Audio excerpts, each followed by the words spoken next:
If you've ever struggled to add articulation to your LEGO MOCs, you need to check out this Lewa revamp. I've been on a mission to rebuild the most iconic Bionicle characters using system bricks and modern techniques. And today, it's finally time to tackle Lewa. But let me tell you, before we even get started, this build was absolutely brutal. I had to completely rethink how my revamped limbs function, pushing my knowledge of LEGO system and Technic mechanics to the absolute limit. I even experimented with 3D printing a few custom parts to really take this MOC to the next level. Bro, at one point, I almost scrapped the whole thing and questioned if I was as good as a builder as I thought. But if you love articulation, customization, and most importantly, inspiration, this build might just change the way you approach your next MOC. Let's break it down.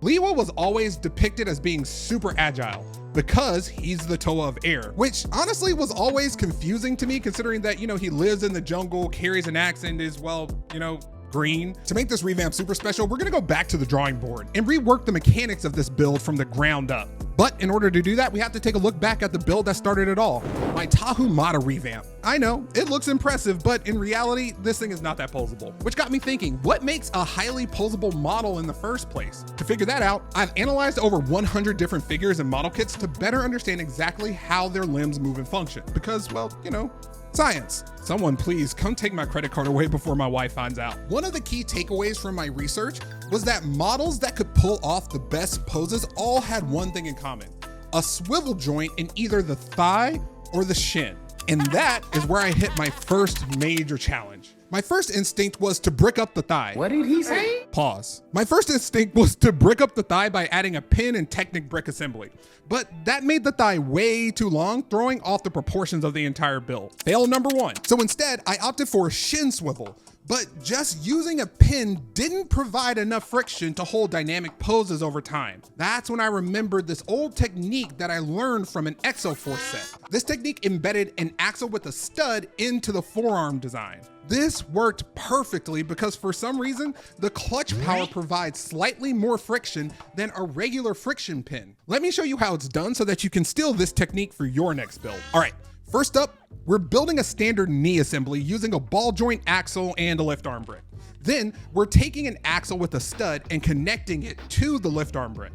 Next, grab a Technic brick with a pinhole and slide it right in like you do into your crush's DMs. This is gonna allow that axle to rotate later when we attach the lower shin. Now, we're gonna surround that assembly with brackets like it just got swatted. For some extra lockdown, slap 2 of these tiny nipple plates to either side. Side note, I'm using black brackets here, but these should be green. My Bricklink order is taking longer to show up than your dad that one time that he said he would take you to the movies. Let's wrap up the upper shin with a plate and a curved slope. When you're done, it should look something like this. On to the lower shin. Take a Technic brick with an axle hole and cha-cha slide that bad boy right in. Add some brackets to either side, and then we're gonna lock it in with a 2x4 plate at the bottom. Now all we need to do is add in a couple more brackets. Now comes the sauce. Y'all remember that snot joint technique that I came up with for the Garchomp video?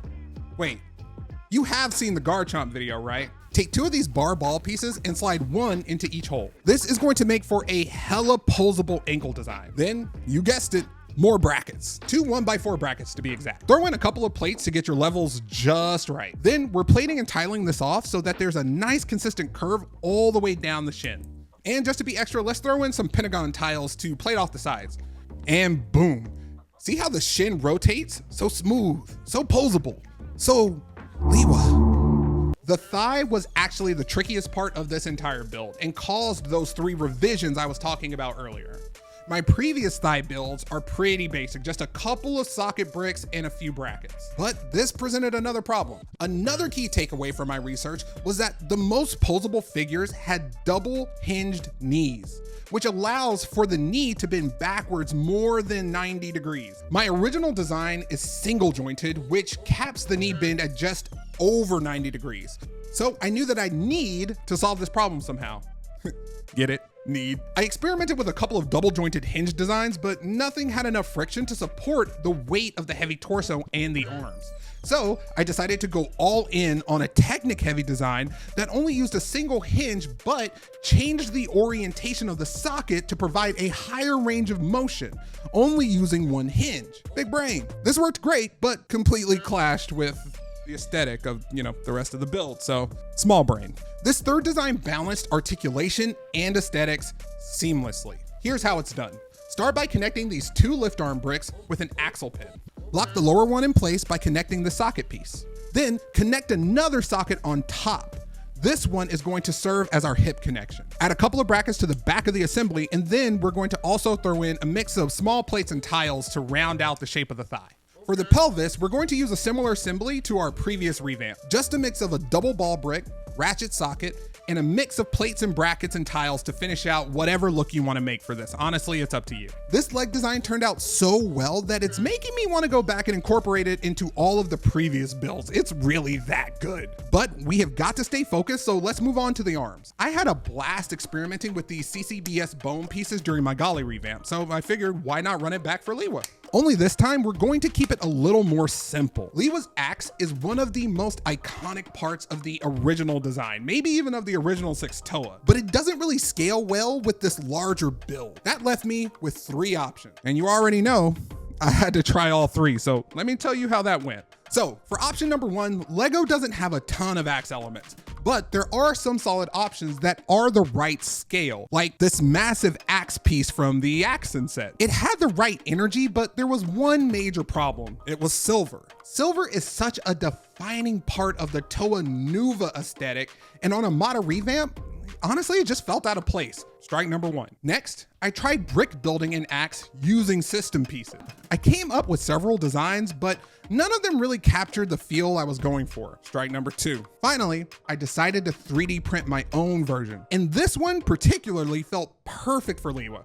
So I loaded up some green filament into my Bamboo P1S and got printing. This is not sponsored, by the way, but you know, Bamboo, I see you sponsoring everybody else, so you might as well sponsor me too, right? But of course, it wasn't all sunshine and Goku birds. One of the biggest issues with 3D printed Bionicle parts is that the axle connectors are almost never scaled properly, which means the parts slide out of place. So I had to do something that honestly I've never done before. I had to glue a Lego piece. Father, forgive me, for I have sinned. By gluing the axe into this green Technic connector, I could securely attach it to any axle piece I wanted in the future. Honestly, it turned out brickin' sick. I liked it so much that I decided to give Lewa dual axes instead of his original like finger claw weapon thing. With the limbs and weapons complete, it's time to tackle the torso. Since Lewa is the Toa of air, not grass, to be clear, weird, I picture him as being way more aerodynamic than the other. That means his exterior needs to be sleek and smooth with fewer exposed studs than the rest of the Toa team. We'll start with a mix of standard and angular plates to give Lewa that strong V-shaped silhouette. Next,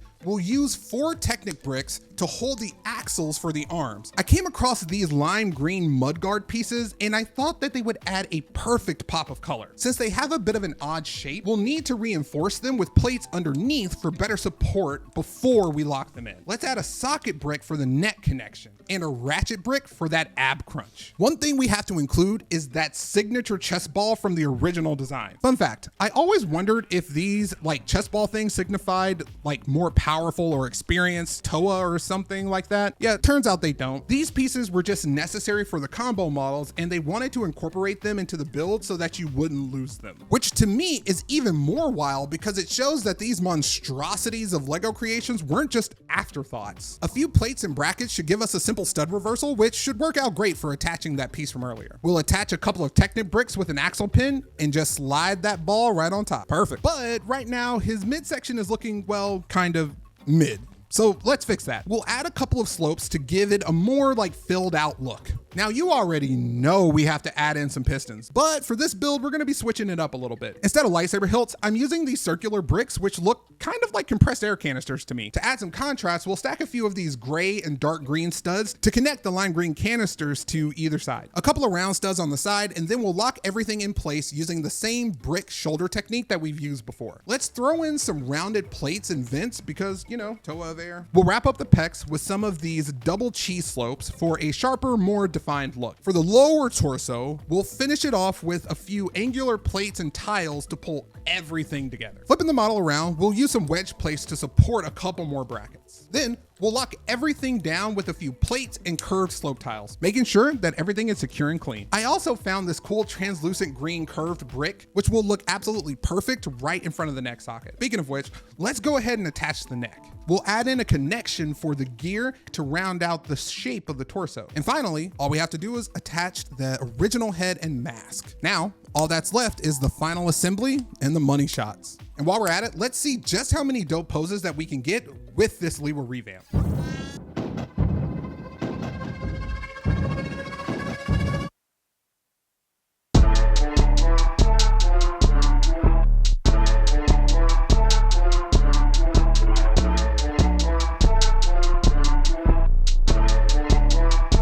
I can honestly not be more happy with how this turned out. If you want to check out our other Toa revamps, you can click the playlist over here, or if you'd rather check out some of our epic Pokemon builds, you can pick this playlist over here. Thank you so much for watching, and we'll catch you at the next build. Peace.